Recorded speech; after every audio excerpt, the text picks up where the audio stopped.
ఏం జరిగిందయ్యా? జరుగుతుందన్నయ్యా, జరిగింది. మీరు వేదిక మీద మాట్లాడారు, అది నేను చూశాను. మళ్ళీ మళ్ళీ చూసి చూసి చూసి మీ డైలాగ్ అంతా బాగా బడ్డీ అయిపోయిందన్నయ్యా, బడ్డీ అయిపోయింది. అయితే మనం అనుకున్నట్టే జరిగిందా ఈ మహాసభ? జరిగిందన్నయ్యా. రఫీక్ అస్పర్ ప్లాన్ బ్యారిగేడ్ దగ్గరికి వెళ్ళి నిలబడ్డాడు. హిట్ మ్యాన్ పై నుంచి షూట్ చేశాడు, సీఎం చచ్చాడు.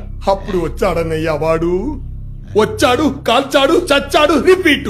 వచ్చాడు, కాల్చాడు, చచ్చాడు, రిపీట్. వచ్చాడు, కాల్చాడు, చచ్చాడు, రిపీట్. వచ్చాడు, కాల్చాడు, చచ్చాడు, రిపీట్. ఇవాళ కూడా వస్తాడు, కాల్స్తాడు, చస్తాడు, రిపీట్. నా వల్ల కాదు అన్నయ్యా, నా వల్ల కాదు. కాదు. ఎవడయ్యా వాడు? కొంపు తీసి మాయలు మంత్రాలు ఏమన్నా వచ్చా వాడికి? తెలీదు అన్నయ్యా. మరి ఎందుకు ఊరుకున్నావయ్యా? మన విషయాలన్నీ వాడికి తెలిసిపోయినట్టున్నాయి, పట్టుకుని అన్నయ్యా వాడు చావకూడదన్నయ్యా. వాడు చస్తే మహాసభ జరగదు, మీరు సీఎం కాలేరు, నాకు 2 స్టార్లు రావు. మన మహాసభ బాగా జరగాలంటే వాడు చావకూడదు.